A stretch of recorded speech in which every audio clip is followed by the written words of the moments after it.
देखिए, ये एक अभूतपूर्व निर्णय है। पहले कोरोना वॉरियर्स को वैक्सीनेशन के जरिए इस महान कार्य में पहली कतार में खड़े होने का जो लक्ष्य है, निसंदेह जब वो वैक्सीनेटेड होंगे तो फिर मानवता की सेवा के लिए जब आगे आएंगे तो संक्रमण का कोई खतरा किसी के लिए नहीं हो। इसलिए उस ओजस्वी पहल के लिए देश के प्रधानमंत्री श्री नरेंद्र मोदी जी को कोटि कोटि बधाई मिलनी चाहिए। फार्म बिल के खिलाफ किसानों के आंदोलन के समर्थन में 15 जनवरी को देश भर के सभी गवर्नमेंट हाउस के बाहर विरोध प्रदर्शन करने का निर्णय लिया कांग्रेस को कोई नैतिक अधिकार नहीं है। शिगोफों की राजनीति और उकसावे के बल पर कांग्रेस कोई टिकाऊ सियासत नहीं करती है। सबसे पहले उन्हें अपना व्हाइट पेपर जारी करना चाहिए कि आजादी के 70 वर्षों में 50 वर्ष अगर उन्होंने हुकूमत किए हैं, किसानों की खुशहाली के लिए उन्होंने कौन से ऐसे कदम उठाए जिससे उन्हें आत्महत्या करने की नौबत आन पड़ी। और बदस्तूर देश के कई राज्यों में आज भी किसान आत्महत्याएं कर रहे हैं। जब भी उन्होंने ऋण माफी का वायदा किया, मुट्ठी भर लोगों को ऋण माफी का लाभ मिला। ज्यादातर लोग आज भी कर्ज माफी के इंतजार में बैठे हैं।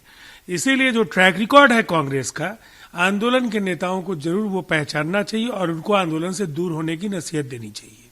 पाकिस्तान के पूर्व राजनयिक ने यह स्वीकार किया है कि बालाकोट एयर स्ट्राइक जो भारत द्वारा किया गया था उसमें 300 कैजुअल्टी हुई थी। इस देश के कांग्रेस समेत तमाम विपक्षी दलों को ये करारा जवाब है। जो लोग बालाकोट के सर्जिकल स्ट्राइक पर तरह तरह के सवाल खड़े कर रहे थे, एक पाकिस्तानी डिप्लोमेट ने अगर ये स्वीकारोक्ति के जरिए ये माना है कि उनके यहाँ बड़ी क्षति हुई है, तो अब कम से कम हिंदुस्तान में विपक्ष को भारतीय सेना के शौर्य और पराक्रम पर कोई संदेह नहीं करना चाहिए।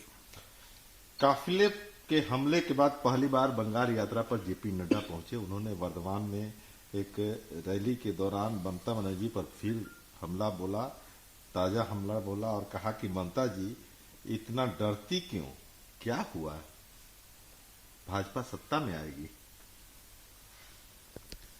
देखिए, जो वातावरण है चुनाव से भी ज्यादा महत्वपूर्ण है। वहां अमन चैन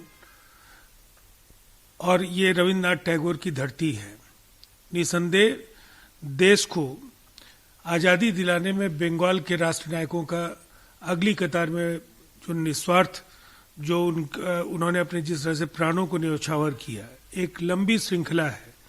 कम से कम उस धरती का मान ममता जी को भी रखना चाहिए। और वहां राजनीतिक हत्याओं को लेकर के जो उनके सरकार पर तरह तरह के सवाल उठ रहे हैं, कानून व्यवस्था को लेकर के जिस तरह से एक नकारात्मक छवि बनी है, उसको दूर करने की ईमानदार पहल जरूर होनी चाहिए।